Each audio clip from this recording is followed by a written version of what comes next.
Halo teman-teman, kembali lagi di Ulik Karya kita. Kita akan mengulik-ulik karya-karya di Bondan P Arsitek. Langsung saja kita korek-korek informasi dari Mas yang satu ini.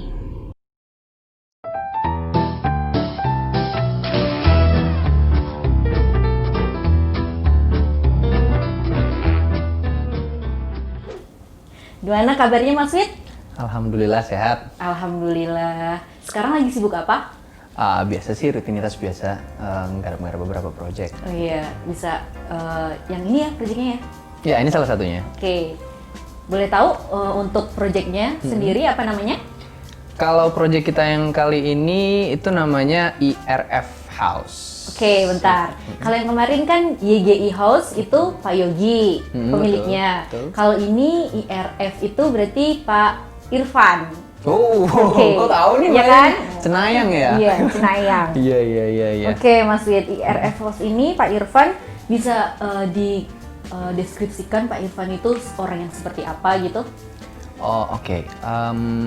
Kita bahas mulai dari kliennya dulu ya, si Iya, Pak Irfan ya. Pak Irfannya. Kalau Pak Irfan ini dari segi usia nih, kalau kita lihat, beliau itu masih masuk dalam kategori milenial. Oh, oke. Iya. Punya istri?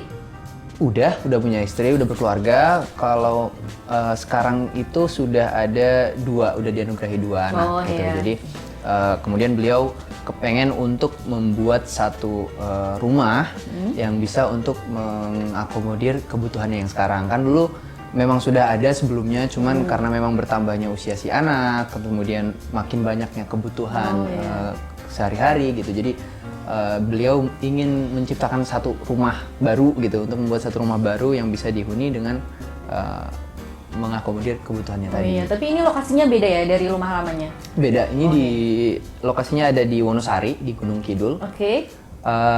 Dia itu agak unik sih Mbak sebenarnya lokasinya nih. Jadi Gimana nih Mas uniknya?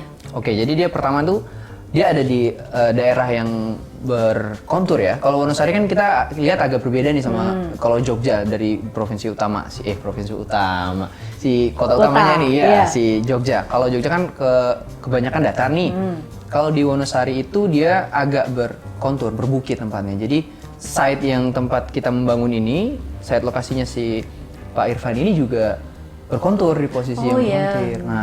Nah kemudian karena dia berkontur, kemudian posisinya itu juga dekat dengan area yang persimpangan, jalan persimpangan. Jadi itu jadi potensial banget site-nya. Jadi menarik banget untuk diolah. Jadi sama hook kita. gitu ya berarti ya? Iya, dekat sama. Sebenarnya nggak pas di hook banget, cuman dia dekat sama area hooknya, persimpangannya gitu. Iya. Bisa dijelasin sama ini marketnya sekalian Mas? Maksudnya jalannya ini di tanjakan, di mana yang kontur lebih rendahnya di mana? Gitu. Oh gitu, boleh. Iya.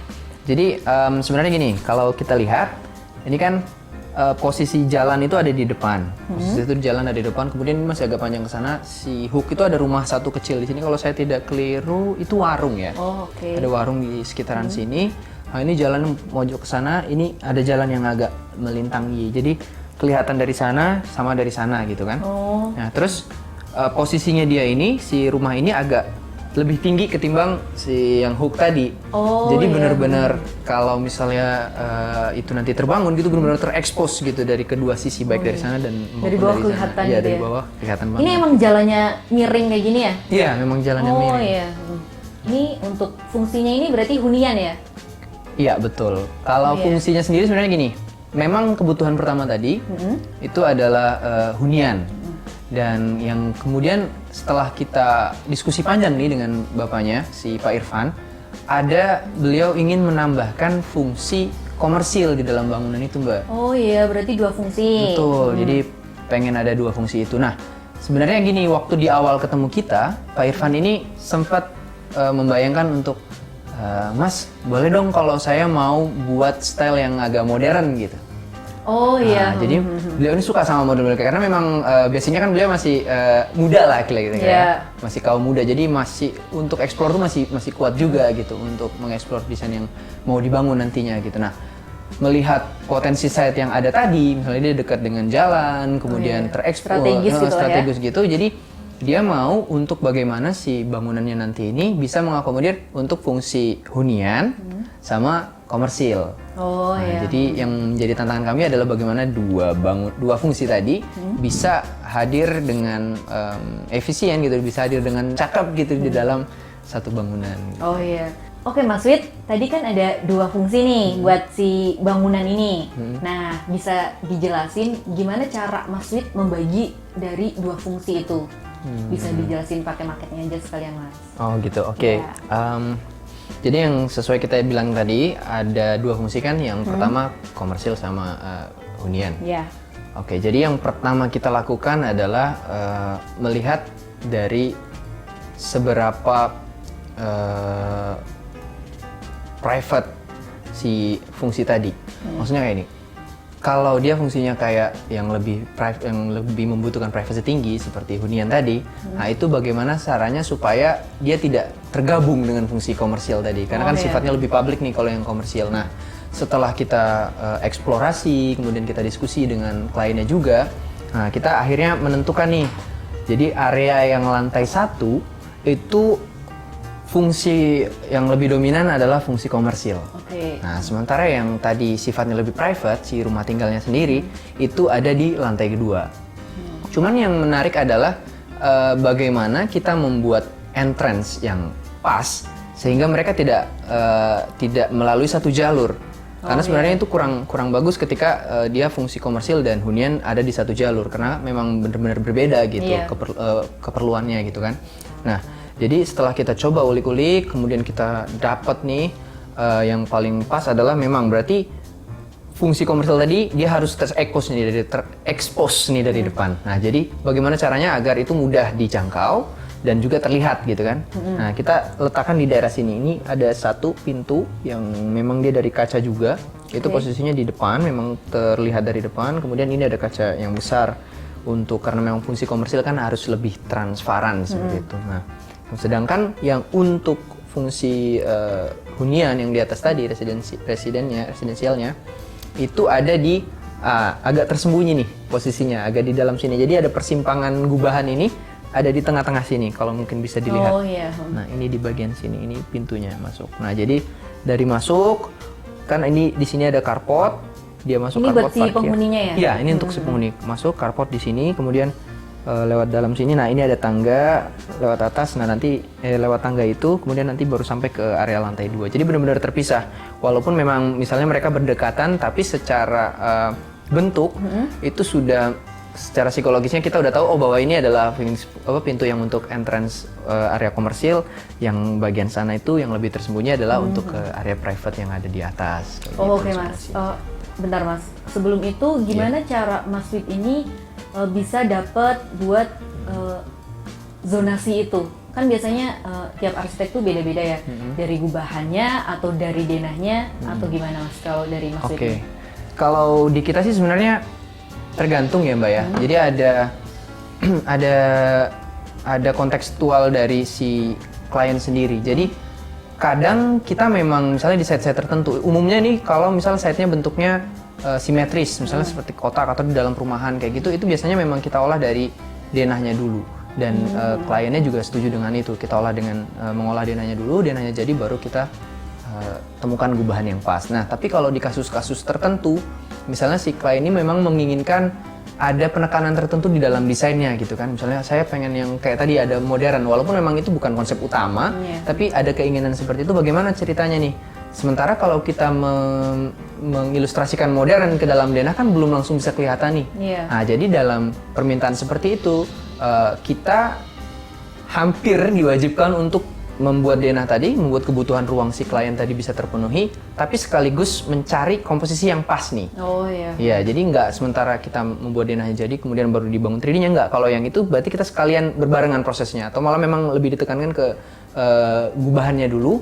Misalnya dia bisa dapat cahayanya, bisa dapat pembagian ruang yang pasnya tadi, itu udah berbarengan gitu deh. Jadi kelihatan dari, kalau yang di kasus ini intinya berarti kita ngegubah dulu. Oh iya, berarti tiap kasus beda-beda ya? Beda-beda, kita nggak bisa pastikan satu yang. Oke Mas. Tadi kan berarti ada zonasi. Kemudian saya mau tanya nih Mas, kalau dari segi bangunannya ini, proyek ini temanya apa Mas? Biasanya kan ada setiap proyek punya tema sendiri-sendiri nih. Okay. Kalau di proyek kali ini apa Mas temanya? Oke, mungkin kita sebut sebagai konsep aja ya, biar konsep. lebih ngarsitek bahasanya. Oke.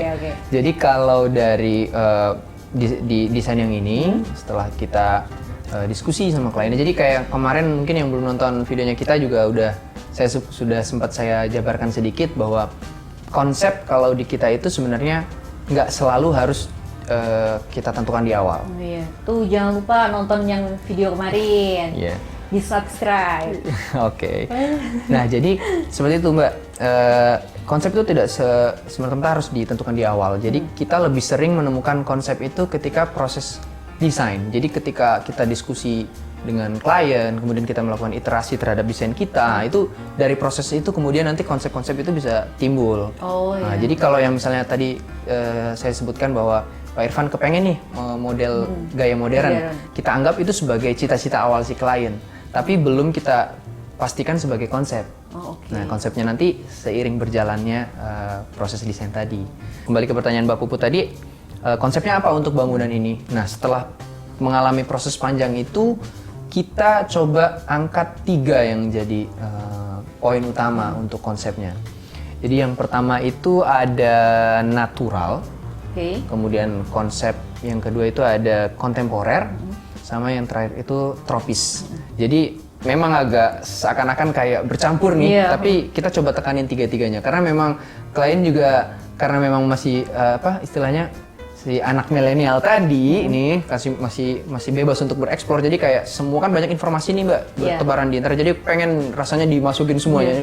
Lihat ini bagus, pengen dimasukin. Lihat ini bagus, pengen dimasukin. Tapi ya kita coba menjembatani bagaimana semua keinginan itu bisa sesuai dengan kebutuhannya dan bisa terwujud dalam satu desain yang istilahnya kompleks lah gitu. Jadi ada 3 tadi. Oke. Yang penting. 3 itu gimana cara bisa ketemu 3 konsep itu? Bisa dilihat dari mananya gitu mungkin Mas? Oh gitu. Jadi yang pertama itu ada natural tadi ya Mbak. Natural itu sebenarnya banyak sih definisi tentang natural. Cuman kalau dalam desain kali ini kita coba artikan, kita coba transformasikan dari bentuk site pertama. Oh, iya. Jadi kita lihat nature-nya, alamnya, Oke. kondisi existing-nya. Jadi posisi sisi site ini, tadi kan pertama dia dekat sama hook nih. Iya. Dan yang kedua adalah lahannya itu nggak simetris, nggak yang kotak gitu. Mungkin saya balik kalau lihat kayak gini, nah itu posisinya agak trapesium gitu kan. Iya.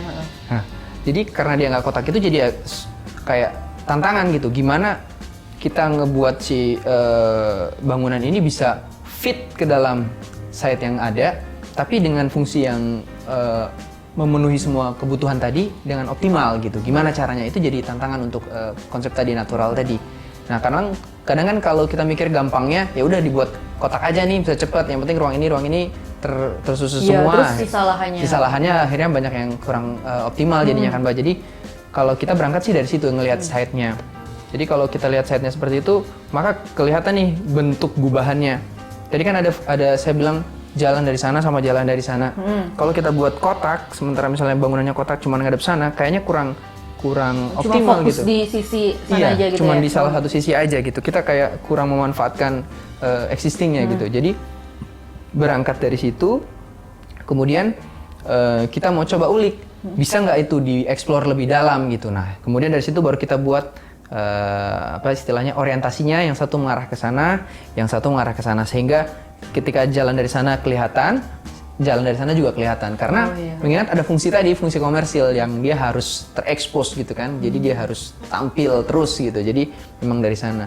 Oh ya, saya lupa malah waktu itu Pak Irfan sendiri sempat malah bilang kalau bisa bangunan saya itu harus ikonik ya Mas, kayak gitu. Jadi kalau misalnya ada warga-warga di sana yang juga tertarik kan bisa datang untuk sekedar selfie-selfie, foto-foto gitu. Tapi yang Instagramable. Iya, walaupun kelihatannya sebenarnya agak lucu, tapi sebenarnya itu dari strategi marketingnya menarik loh Mbak. Jadi kan misalnya nih si warga sana ada foto-foto nih di depan.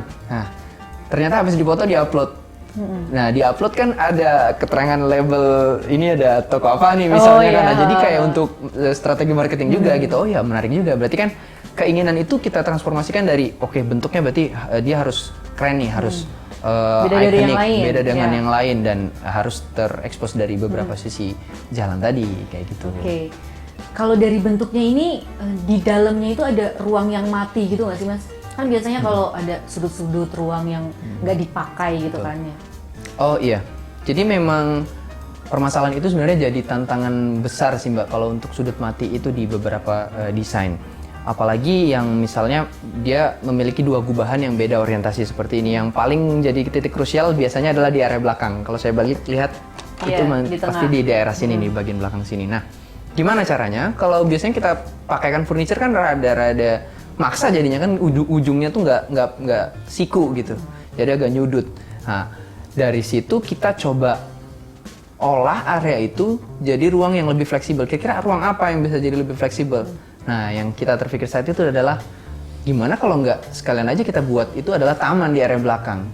Nah, jadi kita di depan ada area terbuka, di belakang juga ada area terbuka, jadi bisa juga nih untuk sirkulasi udara yang bagus gitu kan, ada mendukung fungsi itu. Jadi area itu fleksibel. Jadi kalau taman kan misalnya agak menyudut, dia nggak begitu masalah karena memang tinggal fungsinya untuk itu gitu kan. Nah, jadi kita terapkan itu gitu. Berarti nggak ada masalah di ruang dalamnya ini? Iya, sudah kita minimalkan banget untuk ruang mati tadi. Oke. Oh ya Mbak, sebelum kita masuk ke konsep berikutnya yang kontemporer, mungkin perlu nih saya bahas sedikit tentang ruang-ruang apa aja yang ada di dalam. Siapa tahu mungkin teman-teman pengen tahu lebih dalam nih kan ada ruang apa aja gitu. Boleh nih? Boleh. Oke, siap. Jadi kalau yang pertama dari fungsi komersialnya tadi, itu kan ada di lantai 1 dan kita lihat ini kan tadi memang dia kita buat lebih transparan ya karena fungsinya tadi. Nah, di lantai 1 tadi fungsi komersialnya itu ruangnya kita buat dengan susunan terbuka, konsepnya terbuka gitu. Jadi nggak terlalu banyak sekat yang membatasi antar ruang, tapi memang konsepnya dia kita sengaja buat terbuka. Jadi ruangan itu lebih fleksibel karena memang kemarin itu klien kita sendiri Pak Irfan ini belum menentukan jenis usaha apa yang akan dipajang di situ, tapi memang kisi-kisinya bakal sesuatu yang memang akan terekspos dari luar seperti itu. Jadi memang kita buatkan konsep seperti itu, tapi memang ruangnya fleksibel gitu. Nah, sedangkan untuk ke lantai 2-nya sendiri, itu di atas sini ada 2 kamar untuk anak, kemudian ada 1 kamar untuk kamar utama untuk si klien kita ini dengan istrinya. Kemudian ada dapur, ada ruang komunal itu yang isinya ada dapur, ruang keluarga, sama musola gitu. Jadi ruangan itu pun juga sama, hampir sama. Kita tidak terlalu banyak menggunakan sekat seperti itu. Hanya memang karena kamar tadi private, jadi memang itu yang disekat. Tapi sisanya dia blend gitu. Oke. Ini kan berarti kalau dari penghuninya ini, Pak Irfannya ini, masuknya dari sini ya? Iya, betul. Di sini, terus langsung naik ke tangga? Iya, betul. Iya. Kalau ada tamu berarti nanti dia di... Nah, jadi kalau Pak Irfan kemarin untuk masalah tamu itu ya ada pemikiran seperti ini. Jadi kalau menurut dia, tamu yang istilahnya dekat itu udah seperti bagian dari keluarga. Misalnya teman dekat, saudara gitu. Misalnya ada tamu ya langsung ke atas, jadi ada ruang komunal yang bisa dipakai bersama tadi. Tapi ketika misalnya tamunya hanya yang butuh kepentingan sebentar, misalnya ada Pak RT datang, mau ada data apa, dipakai di ruang bawah, itu bisa gitu. Oh iya. Berarti fleksibel ya? Iya, fleksibel betul. Oke, itu berarti buat yang natural ya Mas? Iya.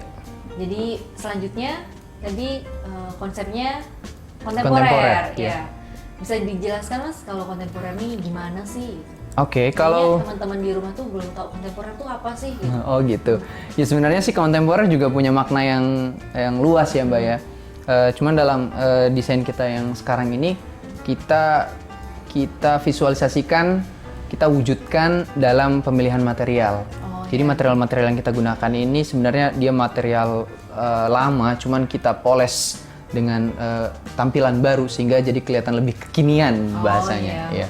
Jadi, karena Pak Irfannya ini milenial ya? Betul. Udah jadi gitu. Ada beberapa diantaranya ada seperti bata yang kita ekspos di bagian depan sini itu ada di sisi sini dan di bagian sini itu memang sebagai aksen ya. Karena memang warna dasar si bangunannya kita buat putih. Nah, dengan warna putih itu jadi harapannya aksen-aksen itu jadi kelihatan lebih kuat gitu. Karena nanti ada unsur warna abu-abu, kemudian ada hitam yang dari elemen metal, dari besi gitu, dari baja. Kemudian ada juga kita memang dominan menggunakan kaca di sini untuk kesan yang lebih kekinian tadi. Kemudian fungsinya juga sih Mbak untuk masukkan banyak cahaya ke dalam seperti itu. Kemudian ada roster juga ini di bagian sini, di bagian depan sini. Kemudian ada di bagian sini itu kita kombinasi roster yang benar-benar dia lubang sama ada yang dia void sih, cuma supaya memang kita butuh sirkulasi udara, cuman nggak begitu banyak karena kan nanti khawatirnya debu dan sebagainya kan. Jadi kita butuh secukupnya saja untuk dia bisa mengalir lancar kayak gitu. Terus beberapa diantaranya sih ya pendukung kayak di bagian beberapa frame itu pakai metal. Di tangganya juga kita pakai baja IWF gitu di bawahnya, terus kita cover pakai kayu gitu. Di sini juga ada elemen kayu sih di bagian sini tangganya. Dan kita berani pakai elemen kayu di situ dan kita expose karena memang dia nggak langsung tersentuh dengan dunia luar. Nah, jadi kan dia istilahnya bisa lebih sustain, bisa lebih lama gitu kalau di bagian bawah. Kalau di bagian bawah tangga ini apa ya Mas? Kayaknya ada ruangan ya. Oh iya, jadi karena ini kan sebenarnya kalau dilihat tangga itu posisinya ada di luar bangunan ya, nggak di bagian dalam. Jadi kita usahakan untuk bagian itu masih bisa dimanfaatkan untuk suatu hal gitu. Kalau kemarin sih permintaannya untuk bisa menyisipkan beberapa barang-barang yang dibutuhkan karena kan ini langsung carport. Nah di situ bisa ditaruh barang, terus nanti bisa di cover gitu. Tapi jadi istilahnya tadi kita nggak mau buat area mati yang nggak bisa kepakai. Kalau misalnya kita pakai tangga masif kan biasanya ke bawahnya tuh udah nggak kepakai gitu kan Mbak. Nah, jadi opsinya salah satunya gitu tadi. Oke. Iya. Gitu ya berarti. Kontemporer ya? Iya. Selanjutnya setelah kontemporer berarti ada tropis. Iya. Iya. Kalau dari tropisnya sendiri ini bisa dilihat dari segi mananya gitu Mas? Iya, oke. Kalau tropis yang kita terapkan dalam desain itu sih yang paling kelihatan menonjol adalah dari bentukan atap yang kita pilih. Jadi memang kita mau mewujudkan tadi keinginan pertama yang modern tadi, kemudian beberapa konsep yang sebelumnya dijelasin, bagaimana itu bisa, kemudian ada tropis juga tadi kan yang konsep ketiga. Nah itu tuh kita coba terapkan dengan pemilihan atap yang model pelana seperti ini. Oke. Jadi bagaimana kesan dia bangunan ikonik tadi, yang modern tadi tetap ada, tapi dia istilahnya merespon iklim sekitar. Kita kan hidup di lingkungan tropis yang misalnya dia sering kena hujan dan sebagainya. Nah, dari situ kalau misalnya dilihat sekilas kan kadang orang memilih untuk bentuk atap yang kotak, dak, selesai urusan gitu. Nah, kalau kita enggak, kita coba bagaimana mengolah si bentukan alami itu, bentukan memang bawaan dari lokal, bisa menjadi hal yang lebih menarik dengan kita setting komposisinya. Misalnya di sebelah sini komposisinya lebih kecil, yang di sini kita double layer bawah atas gitu. Tapi prinsipnya tetap dia atapnya miring pelana gitu. Oke. Kalau dari segi penghawaannya gimana ini Mas? Kan ini nggak ada jendela nih, di sini juga nggak ada. Iya, ini nggak ada jendela maksudnya, ini juga nggak ada. Nah, Oke. Gimana tuh? Iya, karena memang pertama posisi site-nya seperti itu. Karena memang di sini mepet tetangga, di bagian di sini juga mepet tetangga sehingga memang tidak bisa kita buat bukaan. Dengan kondisi seperti itu, jalan keluar yang kita pilih adalah kita harus maksimalkan bukaan di area depan. Di area depan sini harus ada bukaan yang bisa juga mengalir ke area belakang sehingga ventilasi udara nggak cuma masuk tapi dia bisa masuk kemudian keluar lagi. Jadi itulah yang umumnya mungkin kita sebut sebagai cross ventilation gitu. Jadi ada istilahnya dia bisa menyeberang gitu. Ini arah mana ya Mas? Kalau di sini itu dia arah ke selatan. Oh iya, berarti aman. Iya aman. Jadi kalau misalnya udara kan masuk dari sini, ini ada jendela-jendela yang lumayan memang cukup untuk mengakomodir tadi itu kebutuhan sirkulasi udaranya yang masuk. Jadi kita masukin dari situ, ada roster juga. Nah di bagian belakangnya ini tadi yang di awal kita sebut ada taman, itu juga membantu. Jadi semua ruang itu terhubung dengan ruang terbuka. Oh, oke. Nah, jadi kan di sini kalau kita lihat, terputar lagi nih. Di sini ada kamar anak, terus di sini juga ada kamar anak. Jadi kamar anak yang belakang ke taman belakang, yang depan langsung ke depan. Oh iya. Iya, di sini juga ada ini kamar nih, yang gubahan yang ini juga kamar utama. Ini kamar utama. Itu ke depan, kemudian ini ruang komunal juga di depan, yang di belakang ini ada dapur. Oh iya. Jadi semuanya kita supaya dapat pencahayaan alami sama udara yang bagus gitulah. Oh iya, penghawaannya yang bagus gitu ya. Betul. Oke. Udah ya Mas, kalau tropisnya dari segi ini ya berarti manfaatkan buat atapnya ini sama penghawaan pencahayaan. Betul. Oke. Dari kalau konsepnya ini kan banyak tapi jadi satu, jadinya bisa diaplikasikan ke bangunannya nih. Iya, betul. Nah, kalau dari Mas Wid nih, kan sebelumnya pasti udah banyak kali project Oke. yang dibuat. Mm-mm. Nah, kalau dari project ini, apa yang keistimewaan dari project ini gitu, dibanding project-project yang lain, Oh, gitu, gitu. gimana Mas? Keistimewaan ya. Pertanyaan agak sulit sih. Nah, iya. Tapi sebenarnya kalau dibilang keistimewaan itu karena semua project itu kontekstual ya Mbak. Jadi punya masalah sendiri-sendiri. Jadi sebenarnya punya keistimewaan masing-masing. Solusi kita untuk masalah itu adalah keistimewaan itu tadi. Oh, Nah, iya.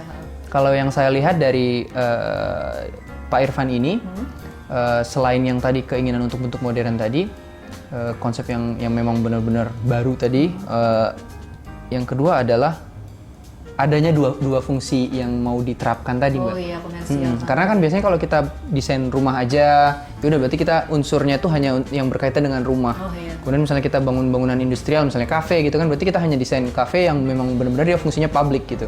Nah, ketika dua fungsi itu ada dalam satu bangunan, itu jadi salah satu tantangan yang menarik gitu. Oh, Dan iya. solusi kita menyelesaikan masalah itu adalah yang jadi keunggulan di kasusnya. Beda lagi Pak cara Irfan. penanganannya. gitu. Betul, iya. Oke Mas, kayaknya udah panjang banget nih obrolannya buat Iya. di RF House. Oke Mas, jadi ini mungkin bisa buat Mas Wid bisa disampaikan ke teman-teman yang ada di rumah, kesan-pesan yang Mas Wid dapatkan saat Mas Wid ini ulik-ulik pas di ini desain sama berhubungan dengan klien gitu, gimana Mas? Oh, Bisa gitu. ceritakan ke teman-teman yang ada di rumah ini. Oke. Jadi gini Mbak, kalau saya sih lebih nekankan kepada teman-teman atau siapapun yang mau bangun rumah itu untuk sebaiknya memang konsultasi dengan arsitek. Karena memang sedikit banyak bakal lebih benar-benar membantu untuk perencanaan membangunnya nanti seperti itu. Kemudian kalau sekarang kan kadang-kadang agak mungkin banyak kebingungan nih dari kalangan yang kita sebut sebagai klien lah ya, untuk memilih arsiteknya tuh udah ada banyak banget dan kita belum tahu dia terpercaya atau enggak. Sebenarnya menurut saya sih gampang menentukannya. Kita bisa cek dari pertama karya-karya mereka, kemudian website ada, Instagram ada, jadi nggak yang cuman tiba-tiba muncul nama menawarkan desain kayak gitu kan. Jadi kita lihat aja kan, kita sekarang udah banyak media yang bisa kita cek kan. Nah dari situ kita juga, misalnya saya berposisi sebagai klien nih, saya juga bisa lihat misalnya, oh saya ini tipikal klien yang suka model-model A gitu. Yeah. Jadi saya sebisa mungkin nggak perlu nanya nggak, misalnya ketertarikannya udah si arsitek yang mungkin stylenya hampir sama dengan saya bisa lihat di Instagramnya, di Facebooknya atau di websitenya gitu, bisa cek dari situ. Jadi ketika itu udah nemu baru dihubungi nih si arsitek yang bersangkutan. Jadi cocoknya yang mana, lihat portofolionya, terus lihat kelasnya gitu kan, bisa banyak banget. Jadi dimulai dari situ. Jadi mungkin kemungkinan untuk pikir yang harga dan sebagainya itu malah bisa didiskusikan loh dengan si arsiteknya tadi gitu. Biasanya kan terkendala di harga. Iya, arsitek juga sekarang saya lihat sih misalnya variatif ya, ada yang memang kalau udah yang punya berkelas dan jam terbangnya tinggi memang standarnya agak lebih tinggi gitu, tapi worth it dengan karya produk yang dihasilkan seperti itu. Berarti kita nggak rugi juga lah ya. Saya Iya. kan merasa rugi dengan harga segini tapi kok cuma produknya kayak Iya, gini aja gitu. harusnya hal itu bisa dihindari dengan kita caranya yang cermat untuk menemukan arsitek yang pas. Oke Mas Wid, kayaknya udah segini aja deh Mas. Kayaknya udah panjang, Oke. kali lebar, kali tinggi. Udah pada tidur mungkin? Bosen, iya. Kayaknya udah mimpi ini sampean. Oke. Bentar lagi sahur nih. Iya. Oke, makasih ya Mas Wid Ya. buat ini informasinya, pembelajarannya, semoga bisa bermanfaat bagi teman-teman yang ada di rumah. Jangan lupa juga buat klik video-video yang lain juga, menarik loh. Jangan lupa diklik, di subscribe juga, jangan lupa nyalain loncengnya biar kalau ada video baru nanti bisa langsung tahu, jadi bisa langsung lihat. Oke? Jadi segitu aja dari kami, semoga bermanfaat bagi teman-teman semua. Dadah!